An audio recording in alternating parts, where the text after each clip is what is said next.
Any questions before we start lecture? All right, so let's jump on in. Chapter 12 is over the nervous system. And what do you all know about the nervous system? So the nervous system sends signals to the heart. Okay, that's true. Just one small aspect. We're involved in communication. The action potential comes from the Okay.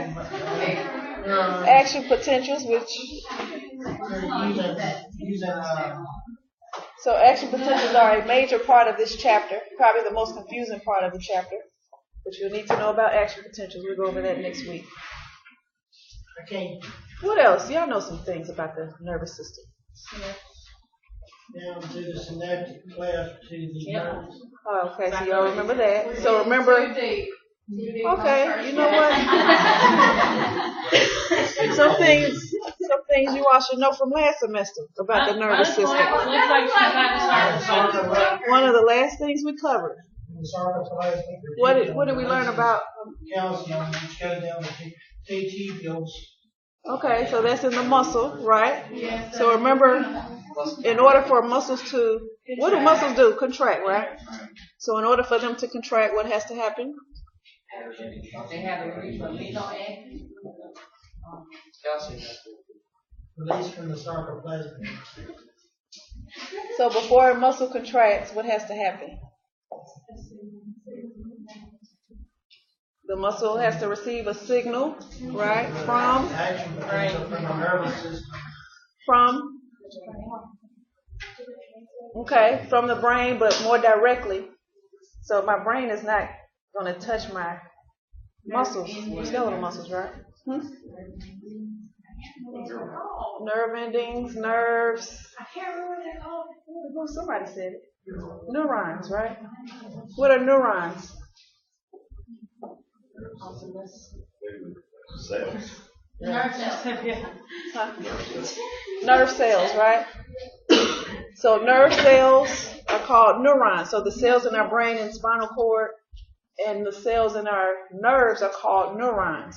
And those cells are special because they transmit electrical signals. So you all are correct. When you want to make any movement that you intend to make, the signal starts in the brain. And somehow the signal has to get from your brain to that muscle that is causing you to move. Okay? So when I make this motion, what's happening? So muscles are contracting. These muscles here, which are, what is this muscle called? I'm just sending y'all back to 201. Antibrachial. Oh, you talking about what is this muscle called? Bicep. That's not all. Bicep brachial. Thank you. Yeah. We were finishing each other's sentences. What's this one? Triceps brachii. Right. So they have opposite actions on my forearm. So the reason my biceps brachii contract is to what? Lift my forearm. So when it contracts, it shortens and it pulls my forearm up. So in order for me to do that, remember that signal starts in my brain. And the signal has to travel down my spinal cord and then out through nerves to the muscle of the biceps muscle fibers.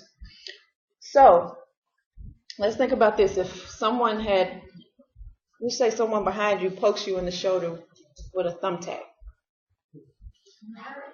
and they poke you hard enough to draw blood.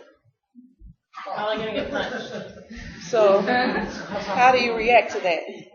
How would you react? You jump. Right. Yeah. So exactly. So you jerk away from it, right? You wouldn't just sit there still, would you? No. Okay. So what we're going to talk about first is what are the processes that have to occur for you to jump, and actually for you to even feel the pain, and that sensation comes almost immediately, right? Okay. So the starting point. So someone first taps you with that thumbtack. What's happening right there in your skin? Right. So that nerve signals, so the nerve signals we're going to talk about, nerve signals start by activating a receptor first. So always keep in mind, when we're talking about the nervous system, all sensory information, sensory signals begin at a receptor.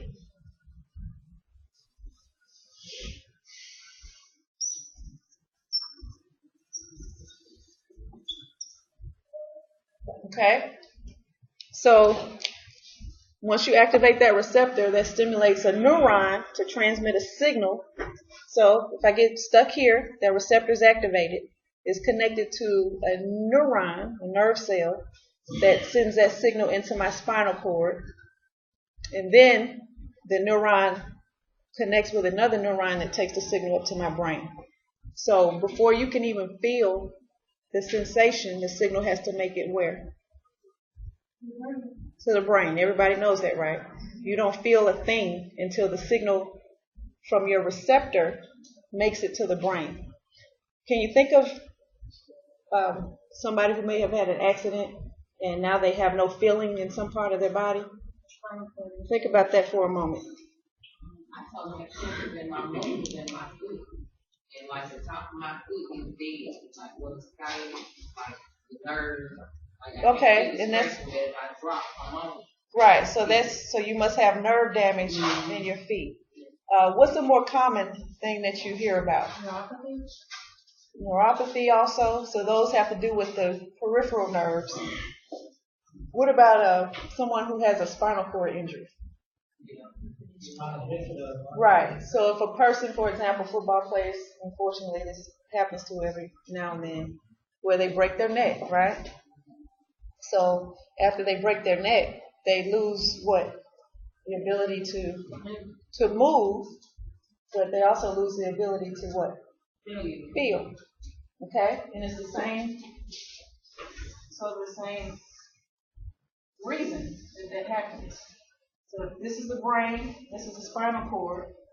As I was saying, this is the arm, and let's just say the receptor is there. So when you activate the pain receptor, as we said, the signal has to make it into the spinal cord first, and then that signal has to be transmitted to some part of the brain. Okay? If the signal doesn't make it to that part of the brain, you don't feel anything. So if a person's neck is broken, what happens? It cuts off and the signal can't get past the damage. So the signal stops there, can't get to the brain, so there's no sensation realized. Okay? And as you all were saying, you can also lose feeling if something is wrong with these nerves right here. Okay, so any damage to the pad is going to prevent you from being able to feel any sensation. Okay? Now, so once the signal gets to the brain is referred to as the control center, integration center. What it does is interprets the information coming in. So the signal being sent to the brain allows the brain to detect the position, where was the damage. So the brain is figuring out, okay, that signal came from the shoulder, it didn't come from the knee. So the brain is putting all that together. The brain is also allowing you to interpret what it was that touched you. You know without looking at it, it was a sharp object and not a rock, right? The brain is making all those distinguishing all those different possibilities. And then, based on what it comes up with a plan to protect you from any further damage. Okay? So what happens there is it sends a signal to another part of the brain, and that part of the brain is responsible for any type of movement. So remember we said before any of our muscles contract intentionally, the signal starts in the brain. And then that signal is sent down the spinal cord and then out to the muscles that are going to allow you to move from danger, remove yourself from danger. So again, you have quite a bit going on there. But the key in this part is to know those components here. So the overall functions of the nervous system. The nervous system carries out its task in 3 basic steps. You have sensory input, so you all should know what is responsible for the sensory input, and that's going to be the receptors. So sensory receptors are going to receive that information. So receptors basically just detect changes, respond to stimuli. You've heard of stimuli? Those are internal and external changes. And that's what sensory receptors do. They respond. So we have sensory receptors that respond to touch. So we have some receptors on our skin that respond to touch, some that respond to cold, some that respond to hot, some that respond to pain, and that's when there is damage to the tissue. So any type of sensation that we have, what are some of the other senses we have? So we have a sense of smell, taste, hearing, vision. So any sensation, the process starts out first by activation of a receptor. Okay, so all sensations must have some receptor that is activated. So for vision, let's take vision for example. So in order for us to see, that's a sensation, we first have to have our photoreceptors activated. And photoreceptors are activated by light. And the photoreceptors are in our eye, the retina of the eye. And they're the rods and cones. You all heard of rods and cones? So rods and cones are photoreceptors. So they respond to light energy and then send that signal to the brain. So all sensation starts by activating a sensory receptor and sending the signal onto the brain. Okay? Then what? So when you stimulate that skin on your shoulder, the sensory information transmitted from the receptor to the spinal cord by way of a nerve is sent to the CNS. And the CNS is what? The CNS is the central nervous system. And the CNS includes what parts? What parts of the nervous system make up the CNS? Good. So the brain and spinal cord make up the CNS. So the CNS is what we refer to as the integration center. Also, you'll hear it called the control center. And it interprets sensory input received from receptors. Okay, and what did we say that the integration center is responsible for?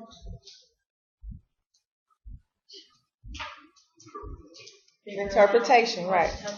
So, right, making sense of the information coming in, location, modality, the type of stimulus, location of the stimulus, and then it makes a decision on what to do about it.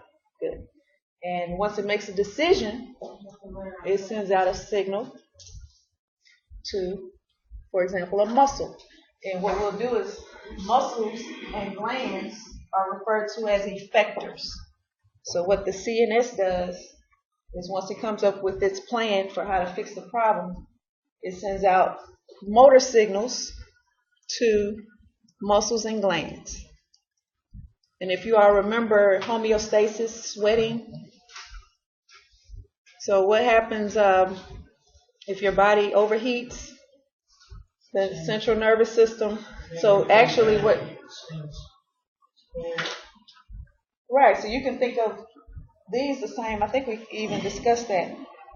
So when you get hot, we have thermoreceptors, which detect when the body temperature fluctuates either too high or too low.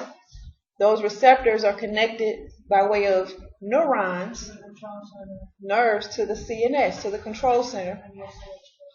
And the CNS is responsible for figuring out, okay, body temperature is too high. How do we correct that?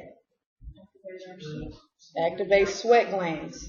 So the effectors are their job. The effector's job is to respond to commands that are sent by the CNS, the brain and the spinal cord, or this integration center. Okay? And this is just another example of the same thing. So you have sensory input. So sensory input is carried out by activation of what? First you activate a what? Receptor. And activation of that receptor stimulates this neuron. So what are neurons again? Nerve cells. And the neuron sends a signal into the CNS, the integration center. And the CNS sends a signal out to the muscle. Okay. So what is this supposed to mean? Right. So you see, if you're hot and thirsty, you see the water that's activating receptors on your eye. Signal goes to the brain, and the brain sees, okay, a glass of water, go on and pick it up and drink it. But to do that, a signal has to make it to your muscle. Okay? So, back to this again. So, what's the difference between quadriplegia and paraplegia? Paraplegia is half your body, quadriplegia would be all your limbs. Okay. What about half your body and all your limbs? Like half your body on your legs. Huh? So quad means four. All your limbs. And what about all your limbs? Paralyzed. So paralysis in the upper and lower limbs is referred to as quadriplegia. And then paraplegia would be just the two lower limbs paralyzed. So you can see here what will cause that. So anytime there's interruption of the signal between the spinal cord and the brain, the signal is not going to be able to make it to a certain point. So what if this part of the spinal cord is okay, but the damage is here? Paraplegia. So that would result in paraplegia. And why again? You all understand why? So why, if the damage to my spinal cord is in the middle of my back, why would I be able to use my upper limbs but not my lower limbs? Brain can get signals to your arms. Exactly. So the problem is sensory information can't get up to the brain from below this point. How do your organs work? And the motor signals can't get below the point of the damage. So if this is not damaged, then the signal can still make it to the upper limbs. Okay. So does it affect your organs? It does, to a degree, depending on the location of the damage. That's called hemiplegia. Hemiplegia, H-E-M-I, plegia. That's if a person has a stroke, and that's another thing to look at here. So strokes. That doesn't deal with the spinal cord, that's the brain. Exactly. So if the brain is damaged, so what we'll see in the next chapter, I believe, is signals from the right side of the brain are transmitted for the most part to the left side of the body. So if a person has a blood clot, blood can't get to this part of the brain, this part of the brain dies. So if that part of the brain is supposed to control contraction of my bicep muscle, I'm not going to be able to contract my bicep muscle anymore. So whatever part of the brain is damaged, you're going to have the effect on that opposite side. A lot of your organs are controlled by the brain. The brain stem is right. Exactly. So we'll also see the cranial nerves. So these are the we'll get to the PNS and CNS. You don't jump out too far ahead. Pinch the nerve and whatnot. I think these two fingers are numb, and I don't like to do a lot of other skills, and I really work so loud with my left hand, and then my left leg and my left toes. So how does that? So your fingers and toes are affected. So with a pinch, so these are the nerves out here. So remember, and that's kind of the next big thing we'll get into, is the function of the CNS and then the function of the nerves. So the job of the nerves is to transmit the signal from the brain out to an effector.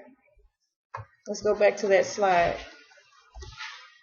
So if you keep this slide in mind, so this is the CNS. So the CNS is responsible for receiving signals from receptors. Well, how does the signal get from a receptor to the CNS? Nerves. Okay? So if you pinch that nerve, then there's not going to be a signal making it to the CNS, so you'll be numb. So the numbness comes from the cutting off of that signal and preventing that signal from getting to the CNS. So whatever nerve is pinched, that's going to be the effect. Sometimes, though, it's an aggravated pain feeling. If you've ever had something called sciatica, you ever heard of sciatica? Yeah. I actually had that once. And sometimes pinching of that nerve causes severe pain down your leg.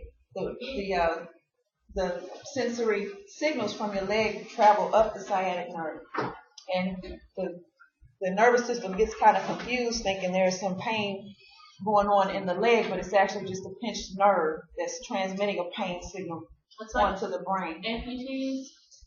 Yeah, so somewhere that there isn't exactly. Even, right. So that's because the nerve is still being there, but for it's some reason. pushed up against the gym. Okay? And they can work with motor as well. So you may lose motor skills if, as we said, the signal can't get from the brain out to the muscle because, again, nerves are responsible for getting the signal from the CNS out to the muscles.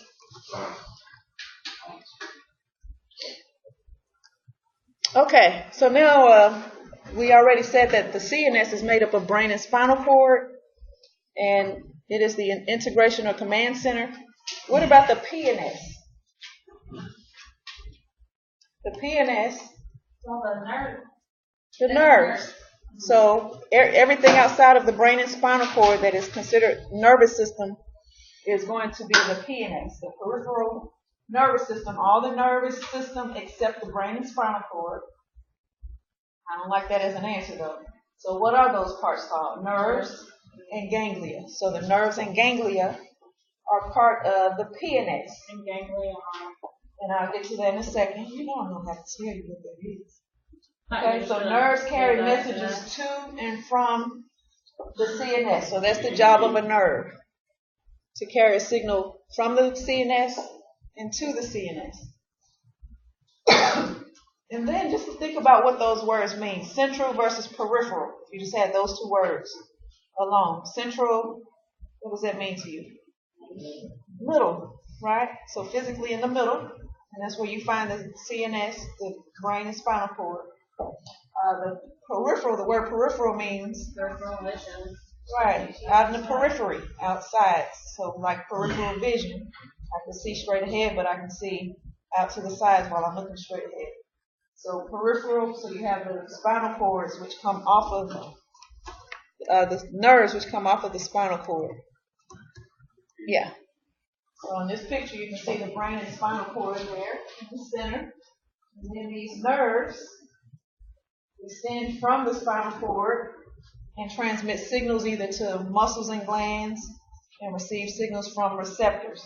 So all of those nerves that you see are transmitting signals to and from the spinal cord. Now these bumps here, can you all make those out? Yes. Those are ganglia. They attach the nerves to the spinal cord. Not really. So let's explain what they are. Let's go back to the previous slide here.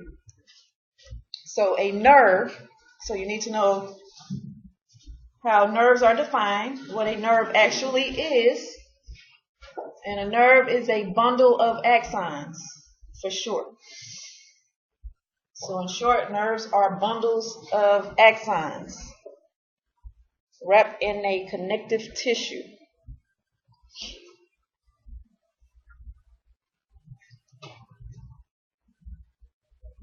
And nerves, again, are found only in the PNS.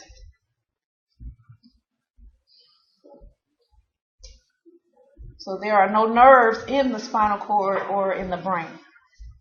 You see that on the test? She's trying to get us. Nerves are not found in the CNS not in the brain or the spinal cord, because those are CNS. And then ganglia are bundles of cell bodies. Now, what are those? Bundles of axons, bundles of cell bodies. So to make sense of that, you need to know what axons and cell bodies are, right? Otherwise, you just memorize it. So what is an axon? What are axons? Before the synapse. What? It's from the cell body to the synapse. Good. We'll get to it. All right. So they're parts of what? Axons and cell bodies are part of a neuron. Thank you, John. Which is a nurse. Yes. Okay, so here's a picture of a neuron. So a neuron, as I have up there, is a nerve cell. Not just a nerve cell, but a brain cell, spinal cord cell. So these are the main type of cell found in the nervous system. And they're the ones that have the job of transmitting signals all over the place. Okay, so just think of a neuron as a cell. Cells have what? Nucleus, mitochondria. So it's just a cell, but it has extra little extensions, which are called dendrites. So the neuron has these projections called dendrites. And the dendrites usually receive information from another neuron. Okay, or from receptors. So that's usually the receptive field. And then all neurons have a cell body, which is the main bulky part of the neuron, of the cell. And then they all have one axon that extends from the cell body. So kind of keep that picture in your mind when thinking about neurons. The dendrites are like tree branches, and they are going to have the receptors that transmit the signal.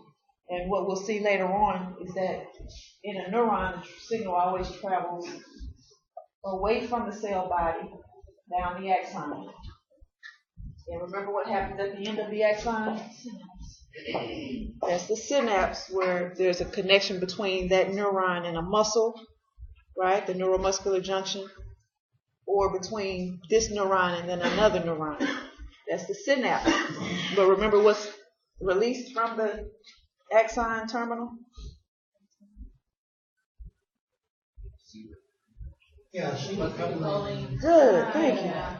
You so smart. Yeah, I couldn't remember that word to save my life. Tell them again. Yeah, you so smart. Yeah. So acetylcholine is a type of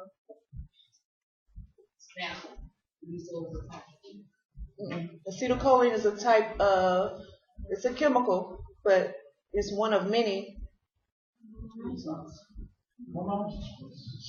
neurotransmitters. So acetylcholine is a neurotransmitter. So remember when I said when you stimulate that receptor, this neuron is going to send the signal into my spinal cord, but then this neuron is going to have to pass the signal to a second neuron. So the second neuron is going to be right here, and to get the signal, the first neuron has to spit out acetylcholine, but it's not going to be acetylcholine, it's going to be another neurotransmitter. So the neurotransmitter is what gets the signal to the next neuron, and then the next and the next. So we'll get into all that next time. Okay.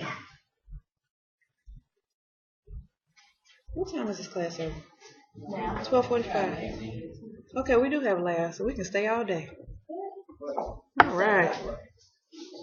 Okay, let me just get past this part because this is what you're going to see on the quiz.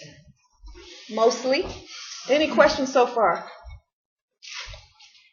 Okay. I need to go back for a second though, because I defined what a nerve is. What is a nerve? Okay. A bundle of these things. So I just said each neuron only has one axon. So how do you get a bundle of them? Right. So just imagine this one neuron, but imagine that there's 100 of them, and they're all stacked on top of each other. Okay. And you wrap all of them in one blanket. All of the axons are going to be on here. So inside that blanket, you're going to have 100 axons. So the whole thing in the blanket is called the nerve. So when you look at a nerve. So axons, a bunch of axons. A nerve is a bunch of axons wrapped together. Okay, so when you look at that other picture, Ganglia. this picture, so when you see these nerves, I may ask you on the test, what would you see if you cut open any of those nerves? A bunch of axons inside. Okay, so the nerve is just the part that contains the axons of a bunch of neurons. And the ganglia, exactly, so it's still a bunch of complete neurons inside that sheath, but because the cell bodies are bulky, it's gonna form a knot. So if you just think of it as having a bunch of lollipops, where you have the stem as the axons, and all the candy parts are bulging, so that's going to form a bump or a knot, and that's going to form the ganglia. So that's what ganglia are. So if you cut open a ganglion, you're going to find what? Well, specifically, what part of the neurons? Cell bodies, a bunch of cell bodies. Okay, so that's the nerves and the ganglia, a bundle of axons and bundles of ganglia.